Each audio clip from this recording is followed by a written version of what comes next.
Mann, fast perfekt. Fast. Fast, fast, fast. So, servus. Servus Olli, servus Stefan, servus Schötzl und servus Friesenbomber. Was geht ab? Was geht ab? Führung ausgebaut, oder? Ist doch ein passender Titel. So, noch mal ganz kurz nebenbei eben was luschern. Da bin ich.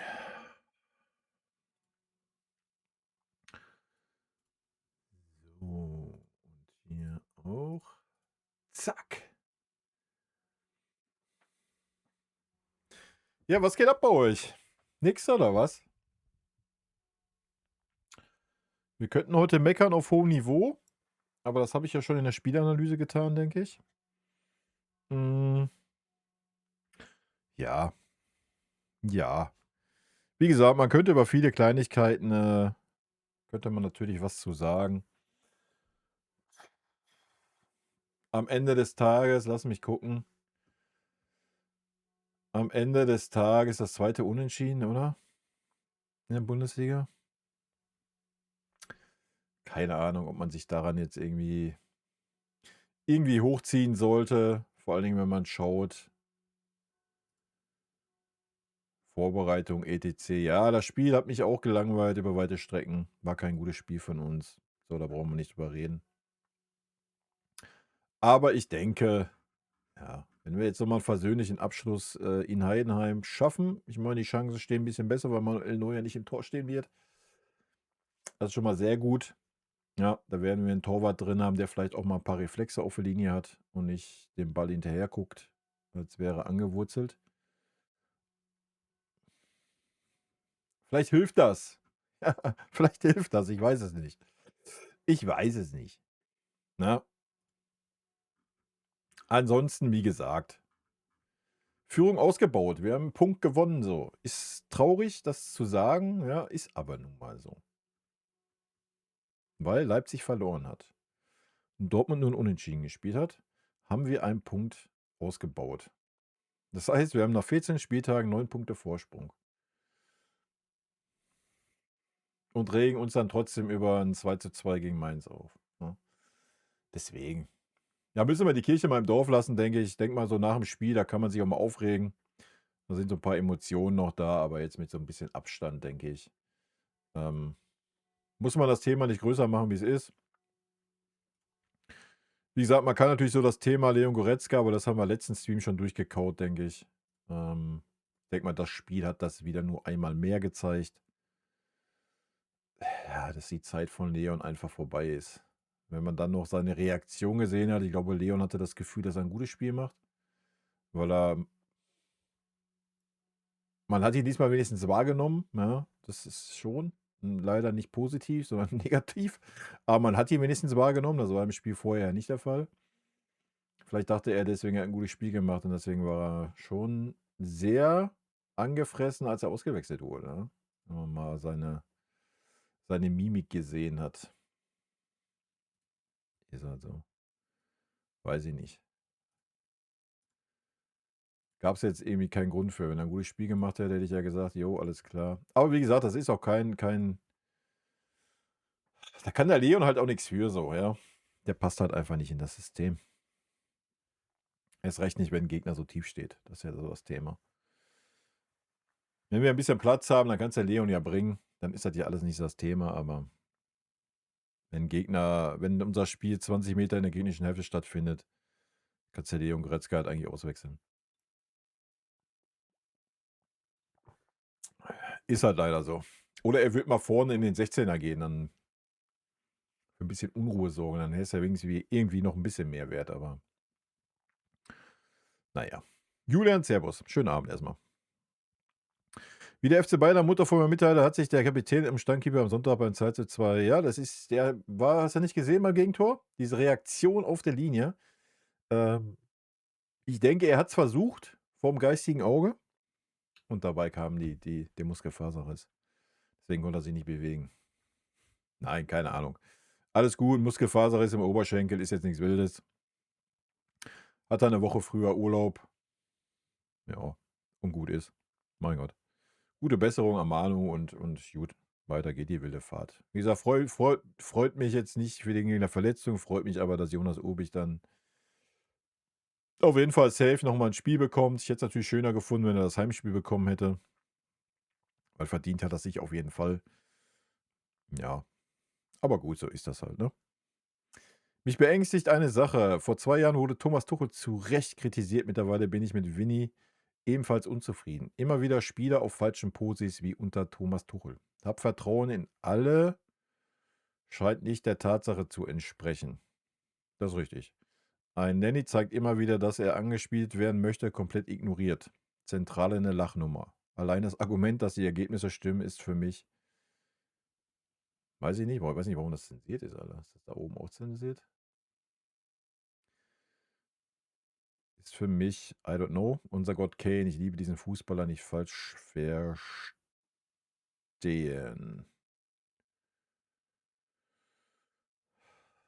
Was ist der Take zu Harry Kane? Ist leider zensiert, das Wort. I don't know why. Naja, also erstmal, der Vergleich mit Thomas Tuchel hinkt natürlich ganz klar, ja, weil du bei Thomas Tuchel hast du ja nicht einmal das Gefühl gehabt, dass eine Mannschaft auf dem Feld stand. Also ich zumindest nicht. Ich weiß nicht, wie es dir ging. Das hast du ja jetzt. Ja. Also du hast ja schon das Gefühl, dass eine Mannschaft auf dem Feld ist. Also ich zumindest. Ja.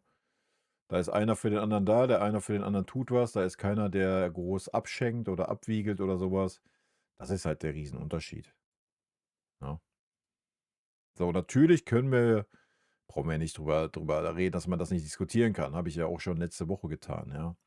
Dass ein, dass ein Tom Bischof als Linksverteidiger spielt, ist eine absolute Frechheit. Ja. Und da brauchen wir eine absolute Vollkatastrophe. Ja. Wird dem Jungen halt absolut gar nicht gerecht.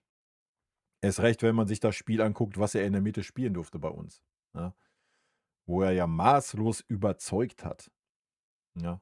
Und daraufhin hat man ihn 3 Spieltage gar nicht mehr gesehen, weil, weiß ich nicht. Und dann hat man ihn nur als linker Verteidiger gesehen, weil er in der Mitte natürlich König Josua, egal wie schlecht er ist oder nicht, natürlich nicht draußen sitzen kann. Das geht ja nicht. Ne? Und natürlich ist nicht das Vertrauen in jedem gleich da. So, das erzählt ein Winnie immer wieder. Ja. Wenn du aber mal genau hinhörst, hat er auch schon oft genug gesagt, dass ihm Erfahrung über allem geht. Ja. Und deswegen sehen wir da so oft Leon Goretzka rumdümpeln. Deswegen dümpelt er auch eher so oft ein Kimmich rum, der die letzten Wochen halt auch nur noch rumdümpelt. Sorry, das sagen zu müssen. Ja, das ist eine Ecke besser wie Leon, so gar keine Frage. Wenn beide auf dem Feld stehen, wir haben es wieder gesehen, ja, ist die Zentrale tot. Ja, so, die Zentrale ist tot. Die ist so schnell, ähm, ja, wie der Fußball vor 10 Jahren war. Da hat die Zentrale vielleicht ausgereicht, haben wir ja gesehen. Aber in der heutigen Zeit reicht das nicht mehr aus. Ja, das war ein Riesenproblem. Das war schon ein Riesenproblem gegen Pauli. Und das war wieder ein Riesenproblem.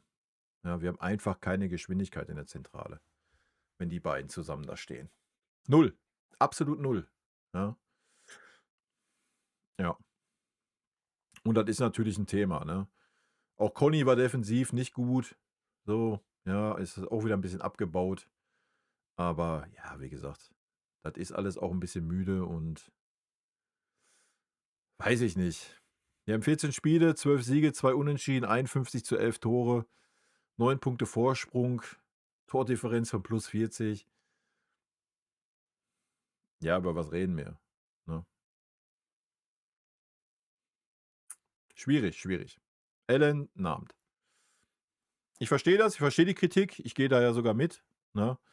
Aber ja, weiß ich nicht, ob wir uns da jetzt dran hochziehen müssen. Schwierig. Wie gesagt, Leo Goretzka und Kimmich gehe ich natürlich voll mit, aber das gehen wir schon seit 3 Jahren. Ne? So. Ich weiß auch nicht, was da passiert ist, dass der Leon mal weg war und jetzt auf einmal, obwohl er keine guten Leistungen bringt, da wieder jedes Spiel aufläuft. Aber ja, Vinny hat seine PKs mit Erfahrung begründet. Ja, bin ich absolut kein Freund von. Finde ich völlig überbewertet. Erst recht in so einer erfahrenen Mannschaft, wie wir haben, ist es völlig überbewertet. Ja, wenn unser Altersschnitt jetzt 21 wäre und Leon Goretzka der einzige erfahrene Spieler oder einer von zweien oder einer von dreien, ey, würde ich ja sagen, ja, besser ist das, wenn du da 3, 4 Erfahrene auf dem Platz hast. Aber bei uns sind alle erfahren. Außer Lenny. Alle. Ja, über was reden wir? Über was reden wir? Da ist Erfahrung pur auf dem Feld. Ja, das ist kein Argument, da 'n Leon Goretzka hinzustellen. Da gehört 'n Tim Bischof hin. Fertig, Punkt. Ja, und das ist ein Thema, was mich hart triggert. So, und das ist natürlich auch ein Thema, was völlig unabhängig von den Ergebnissen ist, ja. Das muss man mal ansprechen können. Da gehe ich hundertprozentig mit. Also, das ist so unverständlich. Will man jetzt aus Tom Bischof wie aus Conny Leimann Außenverteidiger machen? Hä? Für was?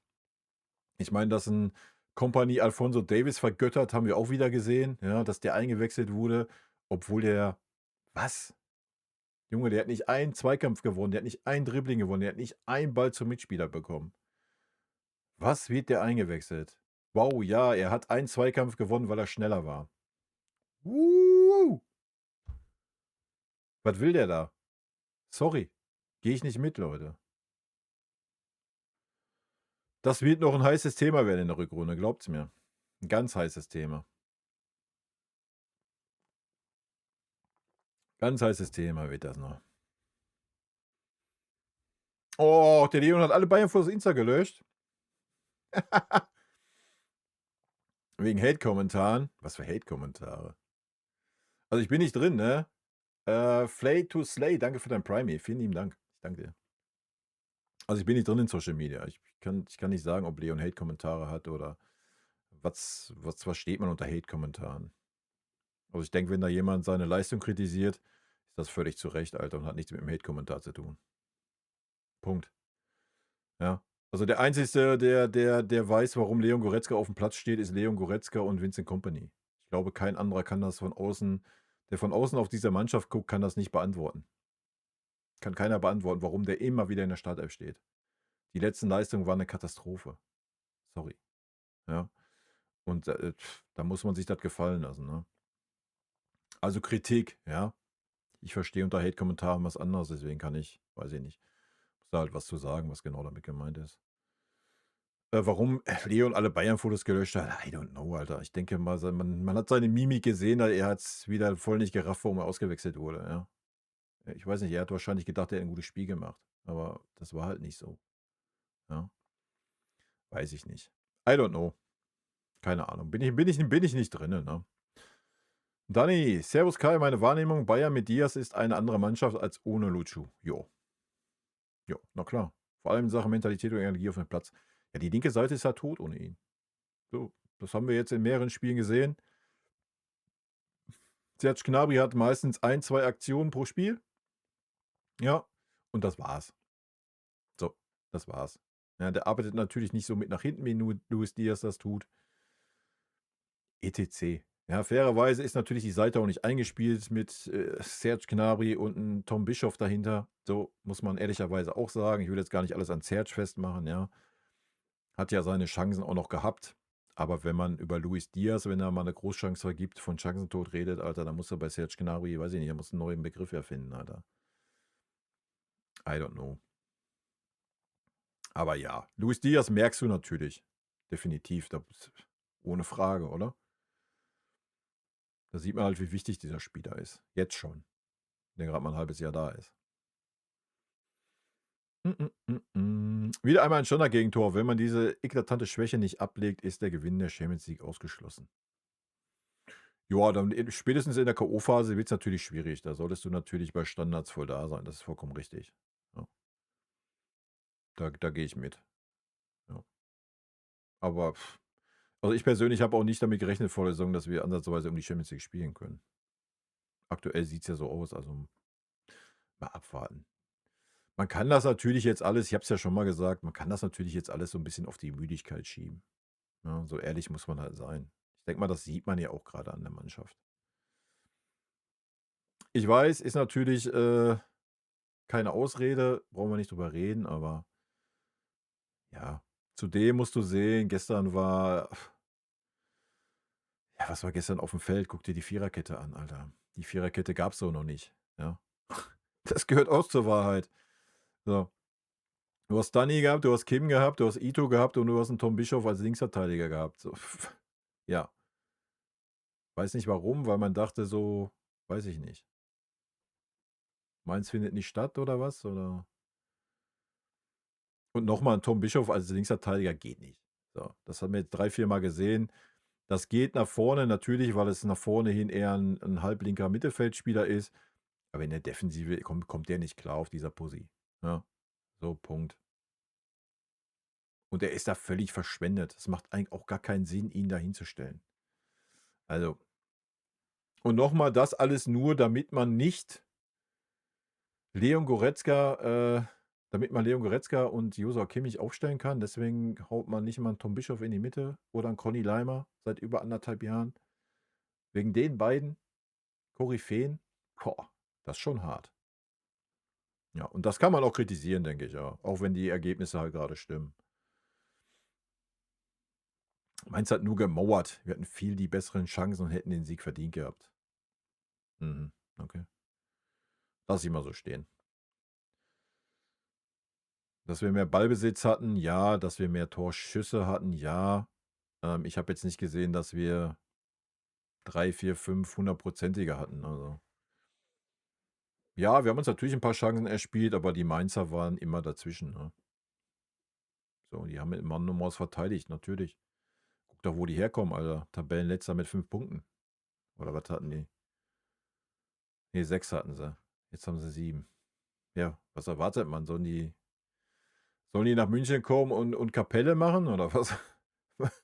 War doch klar, dass das Spiel so läuft, oder? So, deswegen, das ist doch so das Traurige. Man wusste, dass das Spiel so laufen wird und man hat keinerlei Ideen in der Mitte und stellt dann Leon Goretzka und Joshua Kimmich als Spielgestalter auf. Sorry. Ey. Ich weiß nicht, ob man blind ist, vernagelt ist. Man hat das die Spiele vorher schon gesehen, dass das nicht funzt. I don't know. Weiß ich nicht. Und Tom Bischof war Linksverteidiger. Grandiose Geschichte. Nur damit Leon Goretzka auf dem Feld steht, oder was? Hä? Verstehe ich nicht. Neuers Verletzung war komplett unnötig. Warum muss er unbedingt gegen Mainz spielen? Mainz und Heidenheim ist doch prädestiniert für einen Urbich-Einsatz. Kramer für Neuer. Keine Ahnung, ist mir eigentlich Wurst. Ja. Wie gesagt, mir ist das völlig Wurst, ob Manuel Neuer jetzt da, also jetzt nicht Wurst in dem, dass man ihn das gönnt oder so. Wie gesagt, alles Gute am Manu, aber ja, ob der jetzt da ist oder in China fällt ein Sack Reis um, Alter. Ich denke, Urbich wird Manuel Neuer schon ersetzen können. So, was reden wir? Ist halt einfach so. Neuer wird nicht jünger und ja, da passiert sowas halt. Ne? Das jetzt, keine Ahnung, nötig war, nicht nötig war. Er will keine Spiele abgeben, Vinny will ihn nicht rausnehmen. Ja, dann ist das so. Ja, Punkt. So, nochmal, Vincent Kompany, habe ich gerade schon gesagt, argumentiert immer mit der Argumentation, dass ihm Erfahrung wichtiger ist. So, deswegen steht noch Manuel Neuer im Tor, sobald er fit ist und laufen kann. Ja, so, es ist halt so. Ja. Deswegen spielt Leon Goretzka anstatt ein Tom Bischof. Ja. Deswegen spielt immer ein Joshua Kimmich, auch wenn er schlechte Leistungen bringt, anstatt ein Tom Bischof. Oder ein Conny Leimer auf dieser Posi. I don't know. Ja. Frag mich nicht, ist so. Aber nochmal, wir haben halt auch keine Argumente. Was haben wir für Argumente, Alter? Nochmal, 14 Bundesligaspiele, 12 Siege, 2 Unentschieden, 51:11 Tore. 9 Punkte Vorsprung vor Leipzig und Dortmund. Also, über was reden wir? Ja. natürlich können wir uns an den Kleinigkeiten hochziehen, aber für was? Also, ich denke, das wir werden natürlich nächste Woche erst das Fazit ziehen zur Hinrunde. Aber ja, wenn es danach geht, macht ein Winnie gerade alles richtig. Ob uns das gefällt oder halt nicht, ja. Es geht um Leistung. Was bringt Erfahrung, wenn du nichts leistest? Ja, weiß ich nicht. Muss den Winnie fragen. Ich mag einen Leon auch. Wie gesagt, Leon ist auch ein guter Typ, aber er ist. Erstens hat er nicht mehr den Biss, den er letzte Saison hatte, wo ausgebuhtet wurde. Ja. Da hat er den Biss gehabt, nochmal allen irgendwie zeigen zu wollen. Der ist komplett weg diese Saison. Und nochmal, Leon Goretzka ist kein Spieler, wenn wir wenn unsere Innenverteidiger 20 Meter in der gegnerischen Hälfte stehen. Dann steht ein Leon Goretzka am gegnerischen 16er. Und was soll der Mann da machen? Sorry. Was soll der machen? Das ist nicht sein Spiel. Ja? Das ist ja gar nicht gegen ihn. So, der ist nicht diese Art Spieler. Deswegen ist es ja so unverständlich, dass er immer wieder aufgestellt wird in diesen Spielen. Hä? Stell ihn doch gegen stärkere Mannschaften auf. Wenn wir ein bisschen Raum haben, dann macht Leon Goretzka ja durchaus Sinn. Ja? So. Aber in diesen Spielen, ich verstehe es nicht. Vielleicht übersehe ich aber auch irgendeine Fähigkeit bei Leon oder was. Ich habe keine Ahnung. Ja? Weiß ich nicht. Ich meine, wenn er wenigstens in den Strafraum auf Harry Kane aufrücken würde, um da zu sein, mal mit dem Kopfball oder Unruhe zu stiften, hätte ich ja noch, könnte man ja als Argument dann anführen, aber selbst das macht er ja nicht. Der ist ja da nicht zu finden. Der steht dann auf irgendeiner Halbposition, ähm, und du nimmst den gar nicht wahr. Ja, du nimmst den dann wahr, wenn der Gegner den Ball gewinnt, wir umschalten sollen und Leon Goretzka mal einen Zweikampf führen muss. Dann nimmst du ihn wahr, weil er den Zweikampf nicht gewinnt. Ja, das meine ich mit dem fehlenden Biss, den er letzte Saison noch hatte. Schwierig. Also ich weiß auch nicht, wie man den Mann, wenn die Leistung so bleibt, zu einer WM mitnehmen kann. Ja, also da bin ich sehr gespannt, ob Nagelsmann ihn überhaupt mitnimmt. Also auf den aktuellen Leistungen kannst du ihn nicht mitnehmen. Ja. Und vielleicht ist ein Leon deswegen gestern auch so pissig geworden, ja, weil natürlich das natürlich kein Argument ist, wenn er jedes Mal nach einer Halbzeit ausgewechselt wird. Wenn er unbedingt zur WM will, dann muss er wahrscheinlich mehr spielen, aber dann muss er das woanders tun. Ne? Kimmich Goretzka ist unser Stammmittelfeld. Nee. Wenn Pavlo ausfällt, ja, das stimmt. Dass Goretzka ständig Einsätze bekommt, hat doch längst keine sportlichen Gründe mehr. Nee, hat's auch nicht. Ey, ohne Scheiß, mein Take ist, warum Leon Goretzka ständig diese Einsätze bekommt, weil er wie immer super erfahrener Spieler, super viel geleistet für den Verein und Vinny will ihm die WM gönnen. So, das ist der Take, glaube ich. Ja. Wird da jetzt ein Bischof, ey, jetzt mal ohne Scheiß, du musst das ja mal ganz klar sehen, die konkurrieren natürlich auch beide. Ja? Also ich meine, Bischof hat überzeugt, hat bei der U21 überzeugt und jetzt stellt euch mal vor, ein Kompanie würde einen Bischof vor einen Goretzka sehen und ein Bischof würde so spielen, wie er spielen kann und würde überzeugen. Dann würde Nagelsmann noch niemals einen Goretzka mit zur WM nehmen, dann nimmt er einen Bischof mit zur WM. So, ja. Und vielleicht ist das so ein bisschen das Thema bei Vinny. Der so denkt, ach komm, der Leon, seine letzte WM, ich bringe ihn, ich gebe ihm die Einsatzzeiten, dass er die Chance hat, dahin zu fahren. So. Vielleicht ist das ein Punkt, ich weiß es nicht. Keine Ahnung. Hoffentlich fällt uns das nicht nur auf die Füße, wenn Pavlo in der entscheidenden Phase der Saison ausfallen sollte. Ja, aber wie gesagt, du hast ja Optionen. Du hast einen Tom Bischof, du hast einen Conny Leimer, der da auch spielen kann. Es kann ja nicht nur ein Leon da spielen. Ne? Kai, wie siehst du das? Ich finde, man merkt schon einen Leistungsabfall, wenn ein Lucio nicht auf dem Platz steht. Ja, haben wir ja gerade schon gehabt. Natürlich merkt man das. Es wirkt direkt alles viel statischer und nicht mehr mit extrem viel Energie auf dem Platz. Immer noch natürlich auf meckern auf hohem Niveau. Ja, du hast halt keinen adäquaten Ersatz, aber das wie auch. Leute, der Serge Gnabry ist derselbe, wie er seit 3 Jahren ist. Ja, der hat eine gute Anfangsphase gehabt, ja, völlig fein. Die hat er letzte Saison auch gehabt. Dann ist er abgefallen. Das ist diese Saison auch wieder der Fall. Er ist wieder abgefallen. Vielleicht nicht ganz so stark wie letzte Saison, ja, da gehe ich mit. Aber du kannst ja jetzt nicht einen Leon Goretzka mit einem einen Leon Goretzka, einen Serge Gnabry mit einem Lucio vergleichen, so. Ja, allein schon von der Mentalität her nicht. Das ist ja was ganz anderes. Das sind ja ganz andere unterschiedliche Spieler. Deswegen hat man ja Lucio ja auch verpflichtet. So, ja. So, und wen hast du sonst? Du hast keinen. Ja, du hast ja keinen. Was wäre der Ersatz? Ja, Alphonso Davies war dann da. Ja, wow, Alphonso Davies im Dribbling, habt ihr das gesehen? Grandios. Koryphäe. Wird uns richtig viel Freude bereiten im offensiven Dribbling. Ja, du hast halt keinen. So, das ist der Fakt. Ja, ganz einfach. So, und du kannst das nicht vergleichen. Du kannst nicht einen Gnabry mit einem Nucciu vergleichen. Also, das ist ja kein fairer Vergleich. Ich weiß, dass ein Serge sieht sich vielleicht so, der eine oder andere Experte sieht einen Serge so. Ich sehe einen Serge schon seit Jahren nicht so. Sorry. Ist dasselbe wie Sané. Ein bisschen mehr bemüht, ja, nicht so pissig, aber zufrieden damit auch, ja. Also Serge Gnabry ist, glaube ich, zufrieden mit der Rolle, die er spielt. So, das ist der Punkt. Ja, und das ist der verkehrte Ansatz, denke ich. Auch da bin ich sehr gespannt, ob er mit zur WM fährt. Ja. Weiß ich nicht. Aber anderes Thema. Ich bin nicht drin in der Nationalmannschaft, aber wenn ich sehe, was ich bei uns sehe und wenn ich mir dann vorstelle, das soll dann eine Mannschaft sein, die einen WM-Titel holen soll, ja, dann weiß ich auch nicht.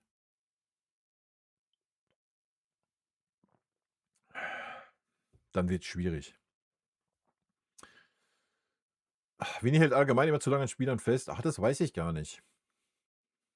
Ich meine, bei Upa hat sich's ausgezahlt. Bei Conny Leimer hat sich dann auch irgendwann ausgezahlt, dass er ihn ein Jahr als Außenverteidiger hat spielen lassen, auch wenn es jetzt wieder ein bisschen schwächer war. Schwierig. Hat lange an Davies festgehalten letzte Saison. Es hat sich dann irgendwann auch ausgezahlt, dass ein Davies wieder zumindest auf seiner Normalform war. Ja, keine Ahnung. Also, ich würde mir auch mehr wünschen, dass mehr dieser Konkurrenzdruck da wäre, ja, den er immer anspricht, aber der ist ja nicht wirklich da. Nochmal sportlich gesehen,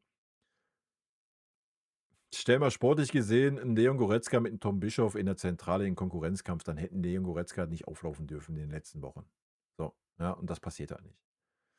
So, und dann ist es halt schwierig. Dasselbe mit Manuel Neuer nach seinen 3 katastrophalen Patzern hintereinander.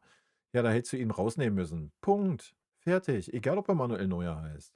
Ja, so, ganz einfache Kiste. Macht man natürlich nicht, weil super erfahren, super viel geleistet für 'n Verein und das wäre ja 'n Schlag ins Gesicht.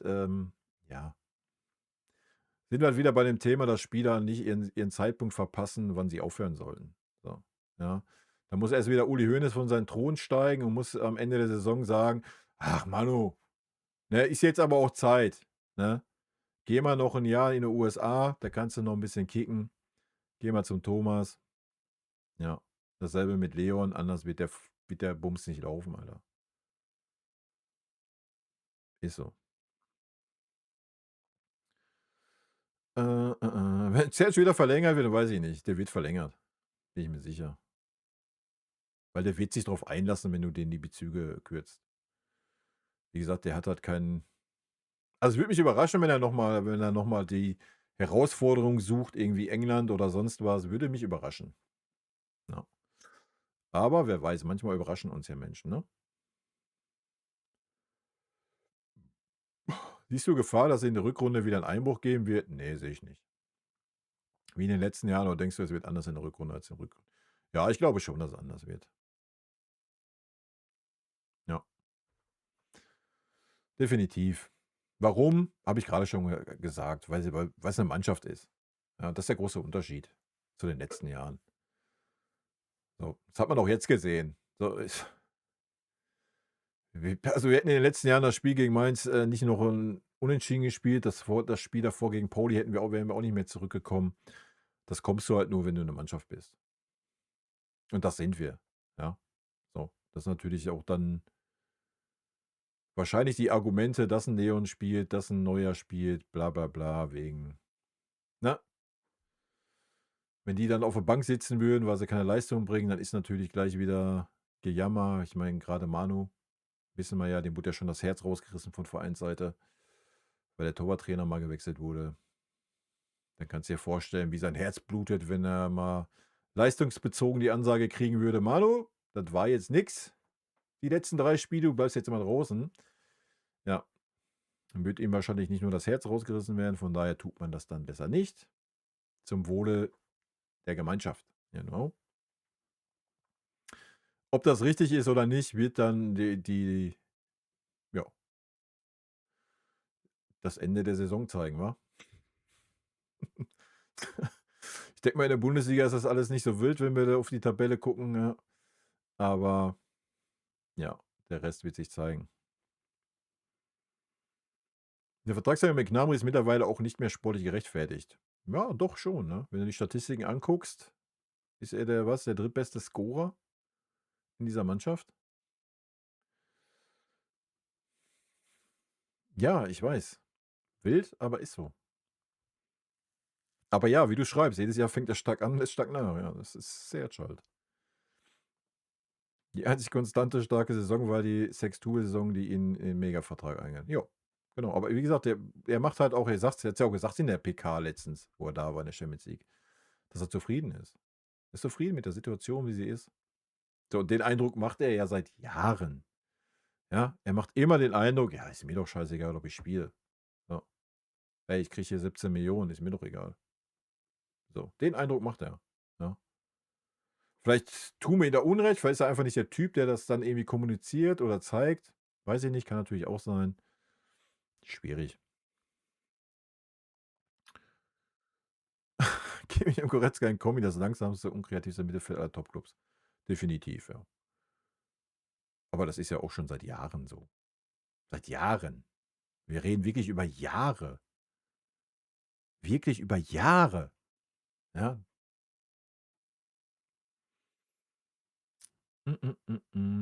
Neuer hat seinen Abgang in Würde und Glanz und Gloria leider verpasst. Na, wenn er die Saison aufhört, wir Meister werden oder zumindest das Double holen in der Champions League, I don't know, Halbfinale, Finale kommen, gar gewinnen, dann hat er seinen Abgang in Würde, Glanz und Gloria. Ja, weil dann interessieren die 3 schlechten Spiele jetzt keinen, oder? Das kann aber natürlich auch anders laufen. Wenn er diese schlechte Phase hat, wenn es um die Gladiolen geht,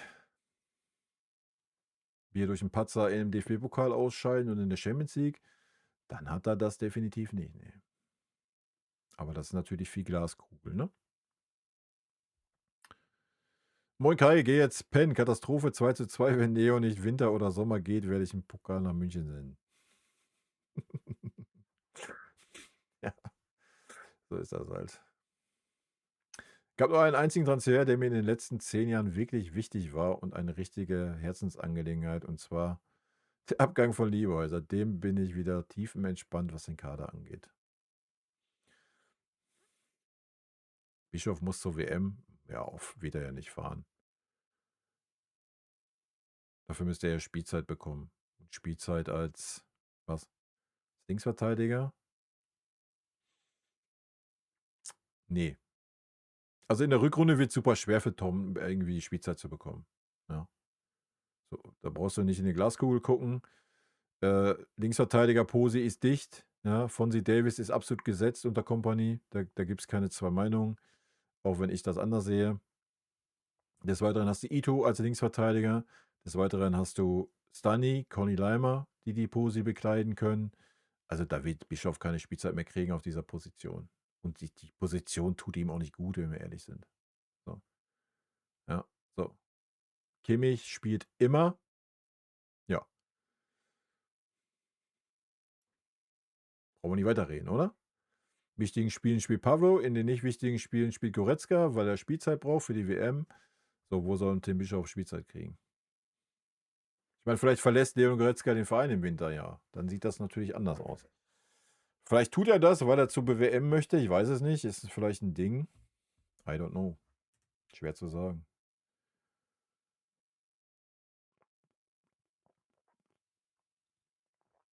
Ja, vielleicht wurde der Instagram-Account gehackt von Leon oder was, weiß man noch nicht. Außerdem betreuen doch die meisten, Fußballer ihre Social-Media-Accounts eh nicht selber. Das machen irgendwelche Agenturen, also weiß ich nicht, ob das jetzt irgendwie ein Zeichen ist. Habe heute erst gelesen, unter den Top 6 Verdienern im Kader sind Josh, Serge und Leon. Ja, natürlich. Aber das ist doch kein Geheimnis. Leon verdient an die 20 Mille, genau wie Josh. Und Serge verdient auch 17. Ja. Du hast noch Harry Kane, Musiala, die vor denen sind. Ja, und Davis. Das sind die Top 6 Verdiener in dieser Mannschaft. Ja. Und dann fragt ihr euch, warum Opa sagt, hier, ich möchte das und das haben. Ganz genau deswegen.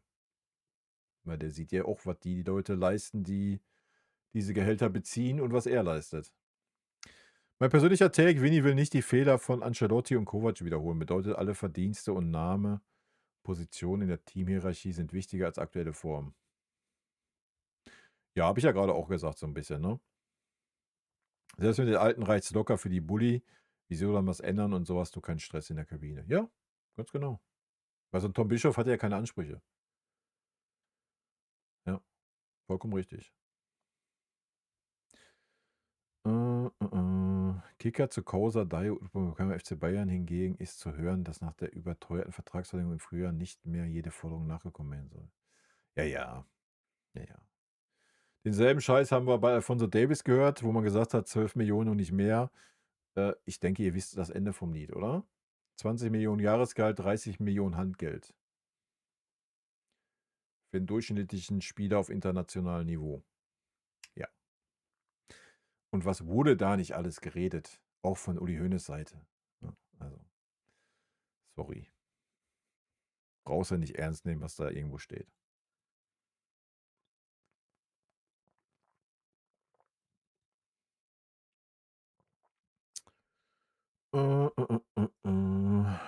Ja, aber wer weiß denn, ob die Aussage so getroffen wurde oder was weiß ich. Wie gesagt, Uli Hoeneß brauchst du eh nicht ernst nehmen. Ist halt so.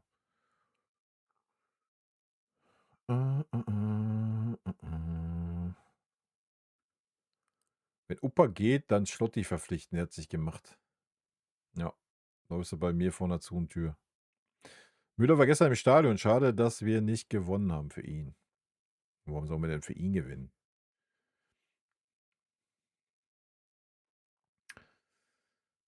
Wenn alle wichtigen Spieler in der Rückrunde fit sind, wird es keinen Einbruch geben, sonst ist das schon leider möglich. Na, weiß ich nicht. Ich denke, Musiala war 'n wichtiger Spieler. Hat er jetzt gefehlt in der Vorrunde? Ich denke nicht. In den letzten beiden Bundesligaspielen vielleicht, ja. Da hast du ihn vielleicht jetzt 'n bisschen vermisst in der Zentrale. Aber wie gesagt, das ist eher darauf zurückzuführen, dass da so Kimmich, Goretzka rumdümpeln, meiner Meinung nach. Also, ich glaube schon, wir haben 'n ausgewogenen Kader. So, auch wenn da der ein oder andere ausfällt. Ähm Wichtig ist, dass die Spieler auf ihren Positionen spielen, wo sie am besten sind, ja? Ich glaube, dann kannst du auch den einen oder anderen Ausfall mit Sicherheit verkraften. Den einen oder anderen weniger, das ist vollkommen richtig, ja, aber das ist in jeder Mannschaft so. Aber 'n Einbruch, die Frage ist, was meinst du mit Einbruch? Also, ich glaube, wir werden keinen Einbruch in der Bundesliga erleben, also. Da wird vielleicht ab und wann mal die Motivation fehlen, weil die Jungs ja auch die Tabelle lesen können so. Das kann natürlich passieren, aber da ist ja auch immer noch Vinny da, der Mahner. Und wenn er dann mal Taten folgen lassen würde, wenn dem so ist, indem man dann auch mal gestandene Spieler draußen lassen würde, könnte man auch dagegen arbeiten. Wie würdest du darüber denken, wenn Opa den Verein verlässt, wenn man finanziell nicht übereinkommt?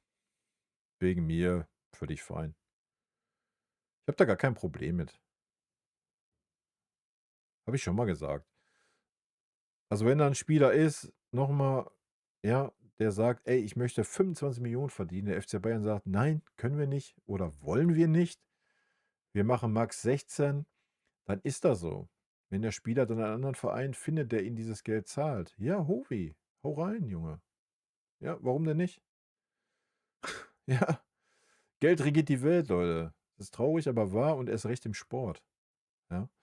Ich finde es nur immer schwierig, wenn man den Alphonso Davies Wichser-Move macht, den er gemacht hat, oder wenn man anders labert, wie es wirklich ist. So, das sind die Themen, die mir auf die Eier gehen, ne? Wenn sich da so 'n Opa hinstellt und erzählt: „Oh ja, ich bin super zufrieden, alles ist schön, der Trainer ist schön und es gibt gar keinen Grund, diesen Verein zu verlassen.“ Und auf der anderen Seite dann aber sagt: „Hier, das ist mein Angebot an den Verein, das will ich haben, kriege ich das nicht, gehe ich.“ So, dann halt doch deine dumme Fresse. Punkt. Dann sag doch einfach, es geht dir um die Kohle. Ey, das ist völlig legitim. Das ist ehrlich. Ja, Punkt. Tipptopp, ja. Kann ich voll mit um kann ich voll mit arbeiten, kann ich mit umgehen. Ja, aber stell dich nicht dahin und erzähl: „Oh ja, ich bin so gern beim FC Bayern. FC Bayern ist so 'n geiler Verein. Bin glücklich hier, fühle mich wohl, der Trainer ist toll.“ Ja, wenn das doch alles so toll ist, dann sei doch mit verfickten 16 Millionen zufrieden und will nicht und muss nicht raffgierig 20, was weiß ich was haben. Hä? Hä? So, das sind die Sachen, die mich triggern, ja? Das passt halt nicht zusammen, Alter. So. Sag einfach: „Ey, ich bin jetzt hier beste Fußballer, Alter. Ich bringe Topleistung. Die möchte ich auch dementsprechend bezahlt haben. Der FC Bayern kann mir das, will das nicht zahlen.“ Ja, alles gut. Wünsche ich den Opa alles Gute und Feierabend. Ja, ist der Verein selber schuld. Da mache ich dem Opa gar keinen Vorwurf. Null Vorwurf an Upamecano. Wie kann ich mit einem Spieler im besten Fußballeralter in das letzte Vertragsjahr gehen? Was erwarte ich dann als Verein? Was erwarte ich als Verein von diesem Spieler? Er hat doch alle Karten auf seiner Hand. Hä? Komplett Banane. Das musst du 'n Jahr vorher regeln. Aber das Thema haben wir schon gehabt am Anfang der Saison. Das ist derselbe Bums wie mit Alphonso Davies, ne? So, den du dir jetzt für 5 Jahre maßlos überteuert ans Bein gebunden hast. Bin gespannt, ob der die Erwartungen erfüllt. Mein Take dazu ist bekannt. So, das sind so die Sachen.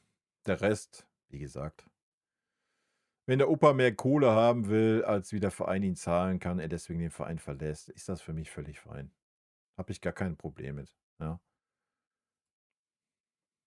So gar nicht. Finde es dann halt immer ein bisschen albern, dass man das ins letzte Vertragsjahr geht, da man mal alle Trümpfe auf der Hand hat, sie noch ein Handgeld reinschiebt, anstatt dass der Verein noch eine Ablöse kassiert, weil wir selber über 40 Millionen bezahlt haben. Aber das ist nichts, was du dem Opa vorwerfen kannst. Das ist, was du dem Verein vorwerfen musst, der so fahrlässig damit umgeht. So, du musst 'n Jahr, wenn der Vertrag ausläuft, ein Jahr vorher musst du sagen: „Pass auf, Opa, entweder einigen wir uns jetzt auf eine Verlängerung oder du verlässt den Verein.“ Wenn der Opa sagt: „Nee, will ich aber nicht“, dann setzt du ihn auf die Bank oder auf die Tribüne. Punkt. Dasselbe hätte man mit Davies machen müssen. Das machst du ein einziges Mal bei einem einzigen Spieler und dann brauchst du das nie wieder machen, weil kein Spieler mehr diese Abkürzung nehmen wird oder diese Ausfahrt nehmen wird, ja? Warum macht 'n Opa das denn gerade? Weil er gesehen hat: „Ey, Fonzie Davies hat das ja perfekt umgesetzt.“ Ja, was erwartet man denn jetzt für Opa? Soll Opa jetzt sagen: „Ey, ne, alles gut, ich will kein Handgeld. Nein, ich möchte nicht die 20 Millionen, die Alphonso Davies hat.“ Hä? Na klar will er das. Ja. Alles Eigentore, die der Verein sich geschossen hat. Muss man so klar sagen. Traurig, aber wahr. Bup, bup, bup, bup, bup. Deswegen werden wir auch die WM nicht gewinnen. Ja, da bin ich nicht im Thema. Keine Ahnung. Ich denke, Nagelsmann ist immer gut für eine Überraschung, wenn es wirklich darum geht, den WM-Kader zu nominieren, ne? Also, da bin ich also, ich glaube schon, dass Nagelsmann, wenn wenn Leon Goretzka weiter beim FC Bayern ist und weiter diese Leistung zeigt wie bisher, dann wird Leon Goretzka nicht mit zur WM fahren. Definitiv nicht. Kann ich mir nicht vorstellen. Das Fass wird er sich nicht aufmachen. Vor allem geht es ja auch um seine Zukunft. Also, wenn du, keine Ahnung, da nicht irgendwie guten Fußball zeigst und gut auftrittst, ja, dann brauchen wir auch nicht mehr über Nagelsmann als Nationaltrainer reden, Alter. Mm, mm, mm, mm. Ja, wir brauchen ja nicht drüber reden, dass Bischof das kann. Hat's auch bei der U21 gezeigt. Also, ja, so, da brauchen wir nicht drüber reden. Deswegen sage ich ja, wenn es um sportlichen Konkurrenzkampf gehen würde zwischen ihm und Leon, brauchen wir nicht drüber reden, wer auf dem Platz zu stehen hat, ne? Leon spielt auch unter Nagelsmann, ja, keine Ahnung.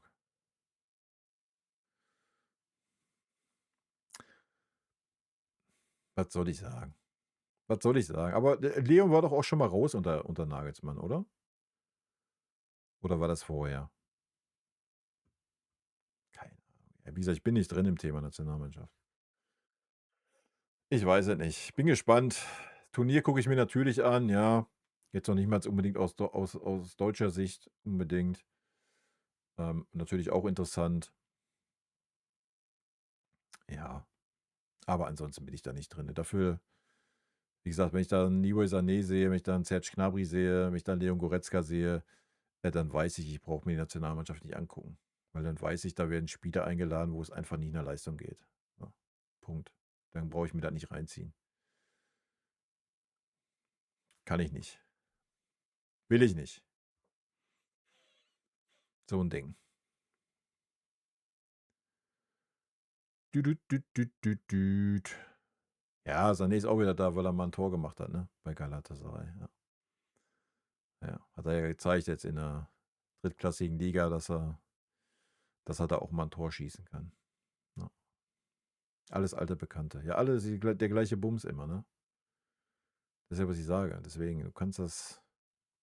Also sollten die alle mit zur WM fahren und sollte das die Startaufstellung sein, sage ich euch, wie es ist, dann gucke ich mir jetzt gar kein Spiel an von Deutschland. Gucke ich mir lieber irgendein Parallelspiel an. Ich kann mir das nicht geben, Alter. Beim besten Willen nicht. Sorry. Kann ich nicht. Ist halt einfach so. Ist aber auch nicht schlimm. So, mich poppt die Nationalmannschaft halt nicht mehr. Schon lange nicht mehr. Dafür sind da in der Vergangenheit schon viel zu viele Spieler rumgelaufen, die da nichts zu suchen hatten.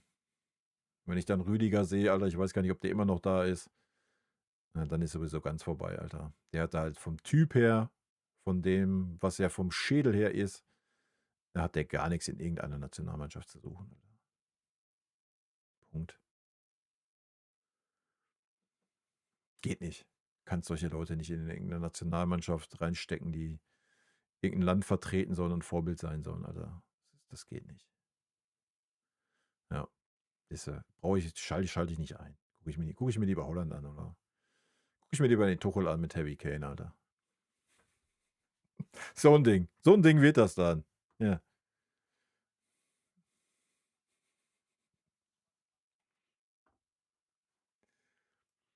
Genau. Was das Allerwichtigste ist, dass wir wissen, dass Alfonso Davies ein guter Kerl ist. Deswegen hat er nämlich auch diesen Vertrag bekommen. Wieso, wer ist denn Stamm in Verteidigung? Tar und Zitterbacke oder was? Wild. Also Jonathan Tah für mich natürlich absolut gesetzt. Ja, aber allein, dass er Teil dieses Kaders ist, der Rüdiger, ist halt eine Frechheit. Ist halt so. Aber das ist ja auch immer, das sieht ja jeder anders. Und das ist ja auch das Schöne. Und soll ja auch so sein. Für mich ist das halt so.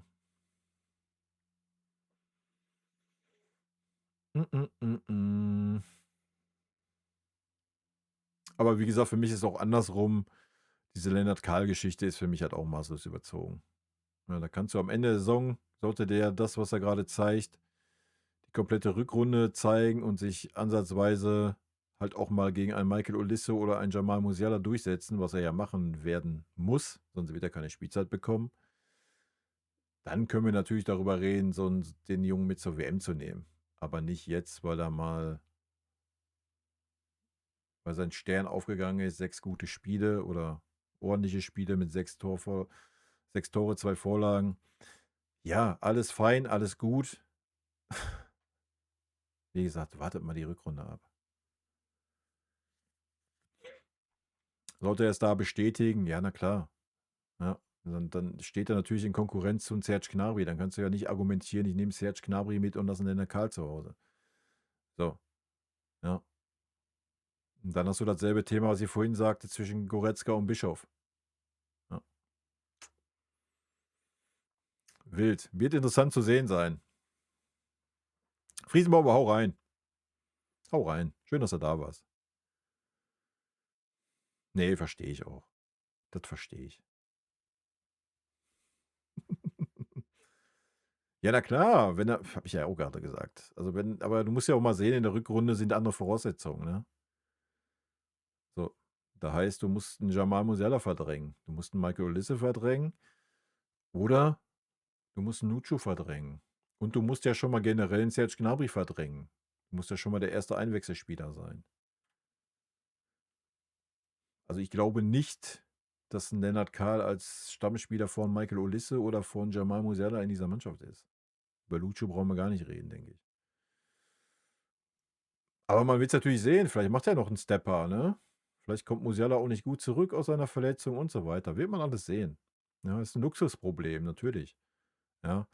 Aber deswegen kannst du jetzt nicht anfangen, da weiß ich nicht. Das ist schwierig alles. Er muss natürlich seinen Platz finden, ja. Na klar, wenn er erster Einwechselspieler ist und jedes Mal, wenn er reinkommt, 30 Minuten oder was, wenn's hoffentlich dann so sein wird und er da überzeugt, ja, dann natürlich nimmst du ihn mit. So, ja, ist ja keine Frage. Ist halt die Frage, wie Vinny das händeln wird, ne? Ich habe es ja schon mal gesagt, ich bin in der Offensive 'n großer Freund davon, dass du ruhig in der Halbzeit wechseln kannst, ja?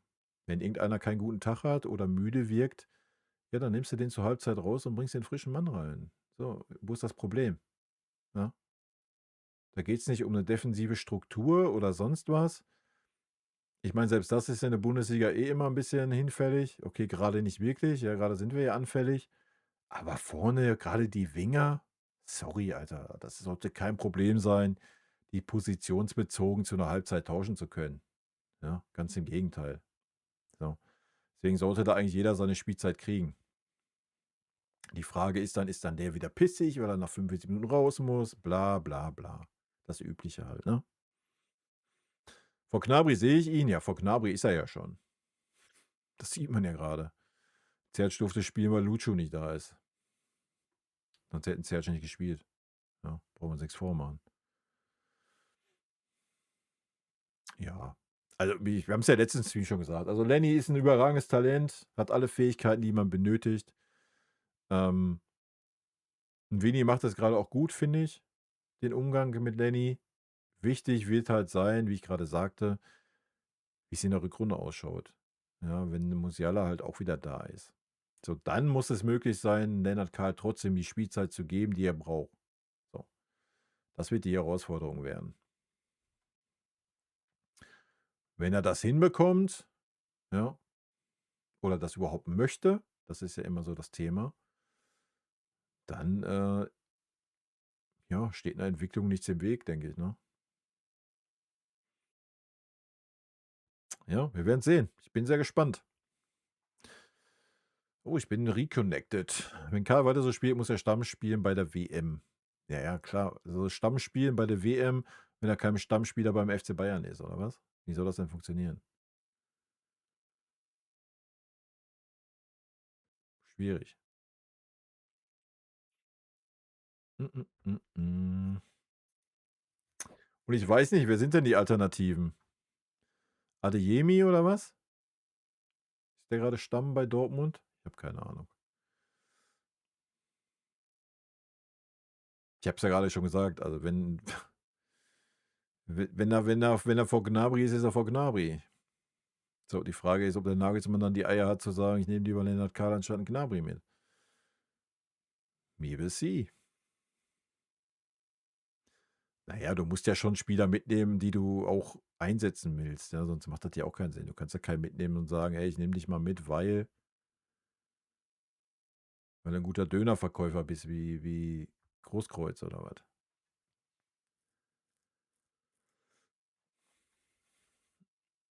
Ja, aber es bringt ihm ja nichts, wenn er die Rückrunde nicht spielen darf, you know? Darum geht's doch grade. Kannst ja das größte Talent haben, kannst du besser sein, wenn du keine Spielzeit kriegst, weil einfach Olise, Musiala und Lucho performen und Harry Kane vorne. So, wo ist dann Platz für Lennart Kahl beim FC Bayern? Ja, das ist ja, was ich grade sagte. Da müsste Vinny ja mal anfangen, wie ich's grade sagte, halt mal früher zu wechseln, grade auf den Winger-Positionen. Und nicht immer erst 80., wenn's mal richtig schlecht läuft, 70. So, sind ja dann Sachen, die Lennart Kahl nicht weiterbringen, wenn er jedes 3. Spiel mal 20 Minuten Spielzeit bekommt. So, und dann kannst du ja nicht anfangen und sagen: „Ey, der fährt mit zur WM.“ Ja, grade ist der Stern da. Natürlich ist der Stern da, weil kein Musiala da ist, ja. So, er steht in Konkurrenz mit Gnabry. Ich denke mal, den hat er abgehangen, so die letzten Wochen. Ja, na klar, logisch. Aber in der Rückrunde sieht der Bums halt ein bisschen anders aus beim FC Bayern. Und die Frage ist, ob 'n Kompany dann die Eier hat, wenn es um die wichtigen, Spiele geht, dann zu sagen: „Ey, oh, ich stelle jetzt mal Lennart Kahl auf anstatt Michael Olise, weil der gerade keine Form hat.“ Ja, bin ich gespannt. Das wird das Interessante sein. Und wenn das so ist, na klar, muss er ein Thema für die WM sein, aber wenn er die gesamte Rückrunde alle 3 Spiele 20 Minuten oder eine halbe Stunde bekommt, ja, sorry, dann kannst du nicht darüber reden, so einen Spieler mit zu 'ner WM zu nehmen. Und dasselbe gilt dann leider für Tom Bischof auch, der dasselbe Problem hat. Ja. Das Gute ist, der Februar wird relativ entspannt werden in der Rückrunde, da man ja zum Glück diesen Rotz Champions League Playoffs aus dem Weg gehen wird. Ja, noch nicht ganz, ne? Braucht noch einen Punkt. Kann man sich was ausruhen? Der Januar wird natürlich stressig, direkt mal 3 englische Wochen in Folge. Ja, aber gut, das ist ja so. Mein Gott. Und ja, ist das natürlich gut, wenn man dann im Februar noch mal 'n bisschen, aber dann wissen wir auch alle, was das heißt, oder? Das heißt, im Februar sehen wir 12, maximal 13 Spieler, den Rest des Kaders kannst du eigentlich 4 Wochen Urlaub geben.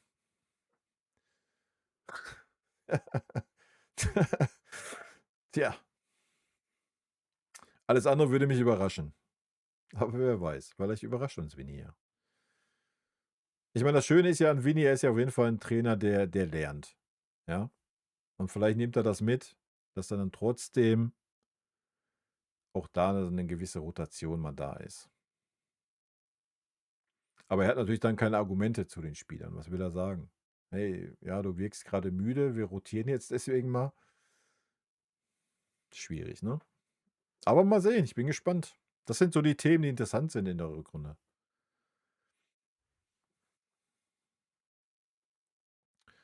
Ja, natürlich ist das wichtig. Ist immer wichtig, dass du die wichtigsten Spieler halt bis dahin durchbekommst, ja. Weiß nicht, ob 'n Vinny das gelernt hat. Wenn ich mir das St. Pauli-Spiel angucke, würde ich behaupten, nein. Weil in dem Spiel, was kurz vor Union war, hättest du Kane, Conny, Kimmich, die hättest du alle schonen müssen. Hat er nicht getan. Der Knaller durchgezogen. Ja. Das Spiel haben wir dann gesehen gegen Union. Weiß ich nicht. Schwierig. Wir werden sehen.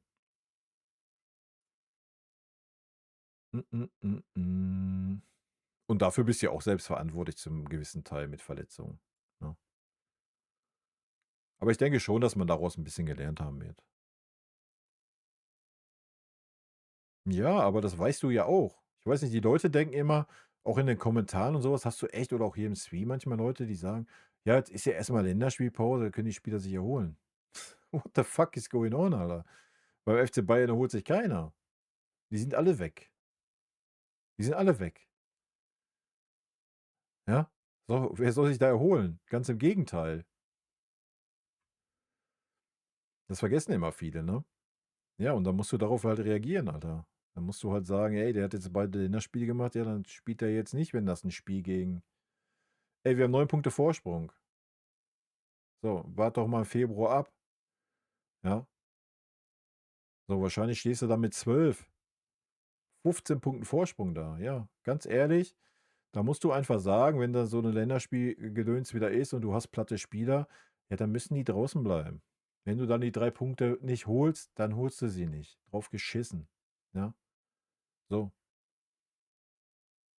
Du musst dir ja dein Vor es was hast du vom Vorsprung von 12, 15, 18 Punkten? Wen interessiert's denn am Ende? Am Ende ist wichtig, dass du mit 1 Punkt vorne bist oder meinetwegen punktgleich mit bestem Torverhältnis. So, das ist, was zählt. Hauptsache, du wirst Meister. Ja, und da kräht, keine Sau mehr nach, wie das zustande gekommen ist 'n Jahr später. So. Ja, aber das hätte ich gegen St. Pauli schon erwartet und das war gar nicht der Fall. Null. Ja, null. Man hat 1:1 durchgeballert. So.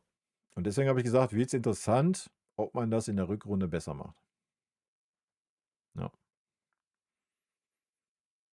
Weil da musst du sagen: „Ja, drauf geschissen, Alter.“ Ja, gerade auch, wenn dann K.O.-Phase ist. Ey, es ist scheißegal, wie der Gegner in der Bundesliga heißt.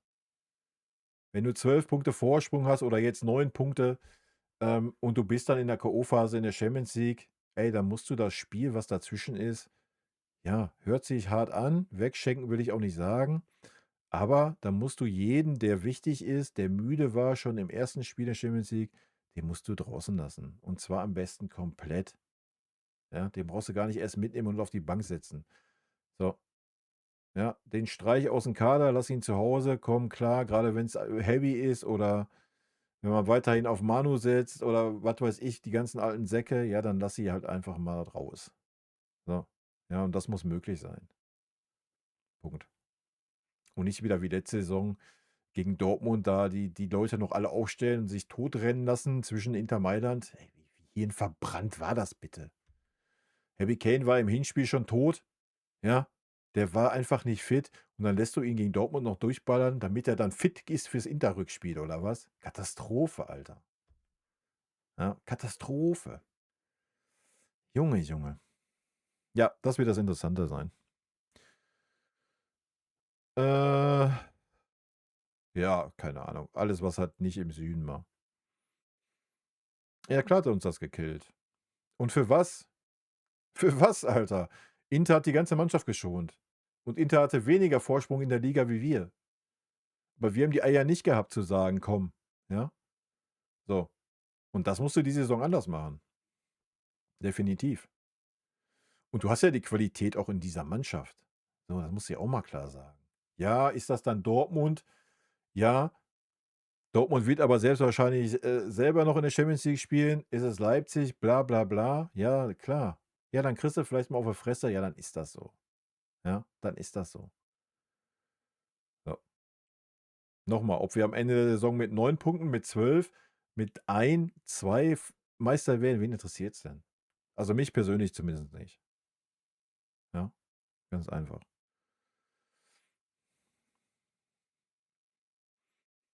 Mm, mm, mm.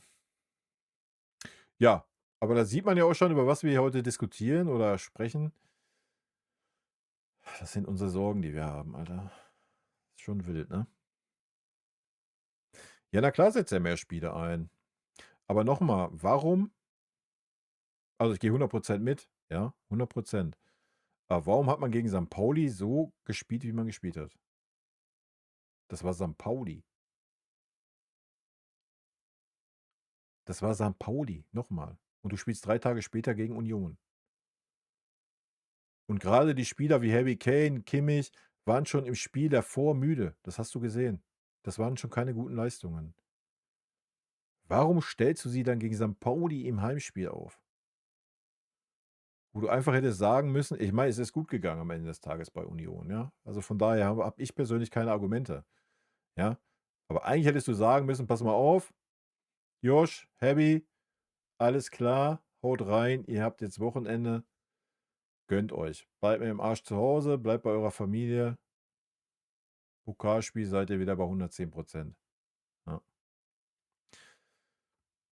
Das wäre der Way to go gewesen aus meiner Sicht. PSG hat das in der letzten Saison vorgemacht, die haben in der entscheidenden Champions League-Phase in der Liga nur rotiert. Ja, die haben ja auch die Mannschaft dazu. Genauso haben wir ja auch die Mannschaft dazu. Du musst halt dich einfach trauen. Ne? Und ja, das ist ja schon besser geworden, diese Saison. Aber dieses St. Pauli-Spiel hat mich persönlich gebrochen. Ne? Ich raff's halt immer noch nicht. Es hat mich komplett gebrochen. Komplett. Ich hab's null verstanden. Junge, Junge, zum Glück ist das gut gegangen gegen Union. Ja, eben. So, ey, du hast die Eier, das gegen Leverkusen zu tun. Ja? Was völlig überraschend war und völlig richtig. Hast dann aber nicht die Eier, das gegen Pauli zu tun, obwohl du 3 Tage später das schwere Pokalspiel bei Union hast. Das war schon wild. Und das zieht sich jetzt ja. Das musst du ja auch mal so sagen. Also das Unionsspiel hat ja genug Kräfte gekostet und das siehst du dieser Mannschaft gerade einfach an. Das siehst du einen Kimmich an, das siehst du einen Heavy an, das siehst du einen Conny Leimer an, der ja noch nicht mal mehr in der Startelf steht. Ja, das siehst du den Spielern halt einfach an. Ja, das sind die Dauerbrenner, die immer spielen, die überspielt sind. Ich meine, er hat ja nicht umsonst 'n Luis Diaz 'ne Woche nach Hause geschickt, weil er gesperrt ist, ja? So, deswegen habe ich diesen Take gegen St. Pauli nicht verstanden. Noch mal, das war nur St. Pauli, Alter. Bei allem Respekt für Pauli, die auch gut gespielt haben, ja? Aber das hätte auch ohne 2, 3 Spiele ablaufen müssen. Aber noch mal, wie gesagt, es ist ja alles gut gegangen. Wir haben ja keine Argumente. Und da sind wir wieder bei dem Thema, wie es ja hier vorhin stand.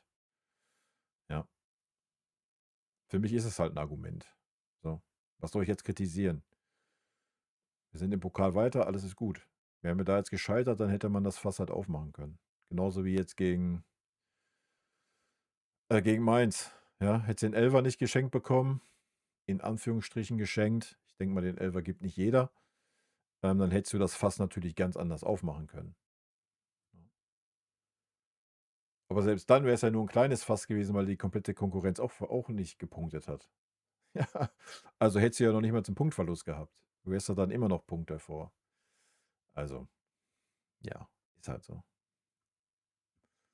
Deswegen muss man mal, wie man so schön sagt, Fünfe gerade sein lassen und ist ja auch, was ich schon vor 2 Spieltagen gesagt habe, ne?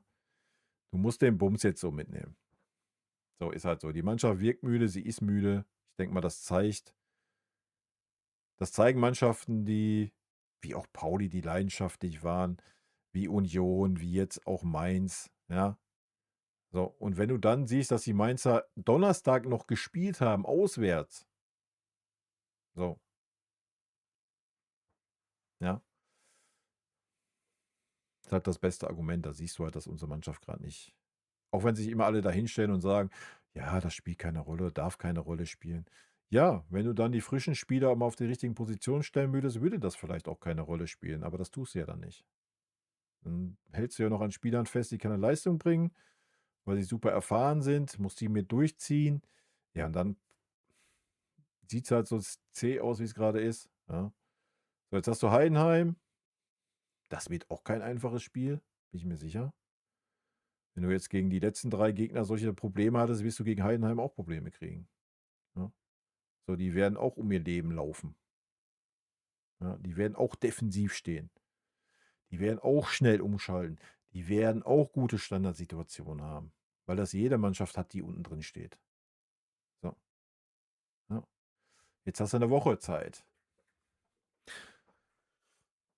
Ja, wir hatten jetzt auch 5 Tage Zeit. Die haben uns nichts gebracht, gar nix. Ja, natürlich ist das verständlich, dass wir müde sind, ja. Ja, zum Glück ist Lutschu wieder dabei, sehe ich genauso. Ich denke, das ist schon 'n Faktor, ja. Weil man hat's ja jetzt auch gesehen gegen Mainz. Also, der Einzige, der vorne da wirklich, das war Michael. Michael war der Einzige, der wirklich heiß war, der versucht hat, gemacht, getan, ja. Lenny war viel unterwegs, war absolut null ins Spiel eingebunden durch die Mitte, ja. Und Serge, ja, Serge brauchen wir nicht reden, denke ich, ja. Also, wenn irgendwas vorne ging, ging's über Michael. So, das war alles. Ja, Harry Kane fallen lassen, wohin soll er sich fallen lassen? Wir standen 20 Meter in der gegnerischen Hälfte. Wohin soll Harry Kane sich fallen lassen, um das Spiel zu gestalten? Geht ja nicht. Ja. Wir haben's in der ersten Halbzeit 2, dreimal geschafft oder beziehungsweise hat Mainz uns dann 'n bisschen gepresst.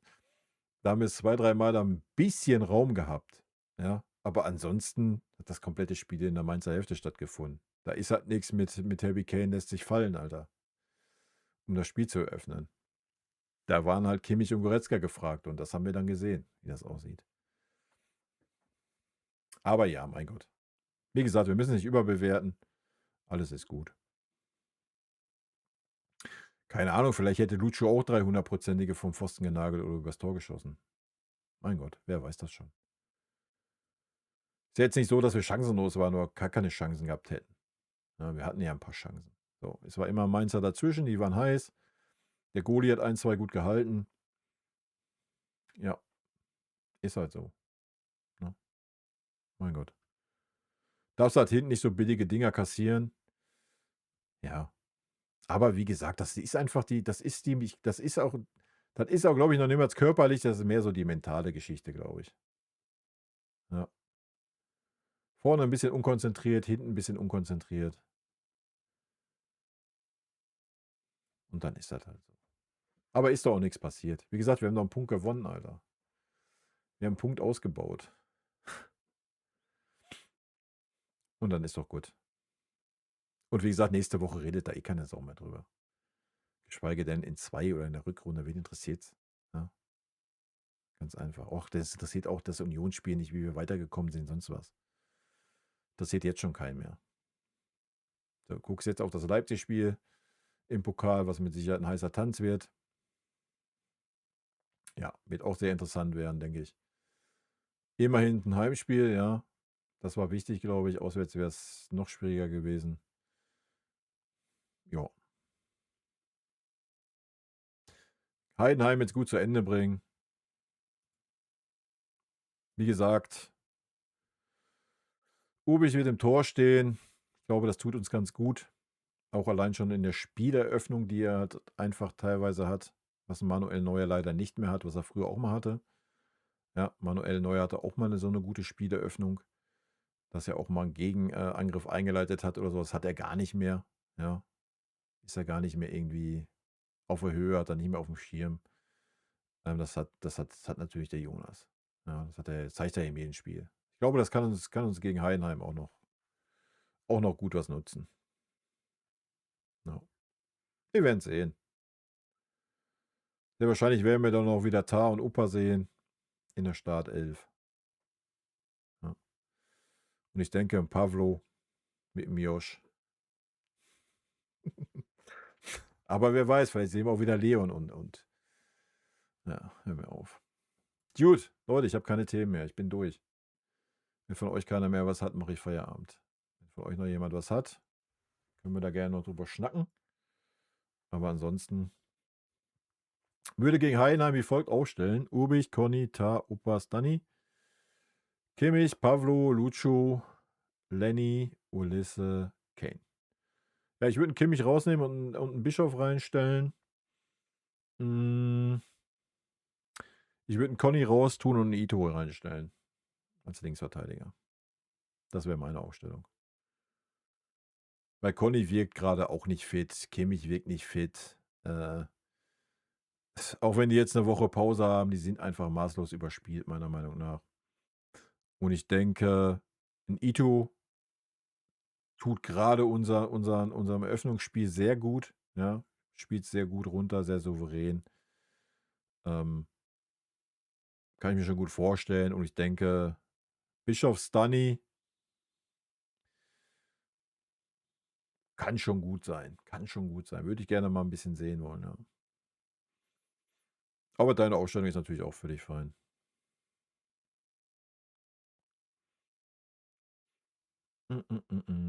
Ja, auf jeden Fall. Also, selbst solltest du das Spiel unglücklich verlieren, ja. Selbst dann ist es eine sehr, sehr starke Hinrunde.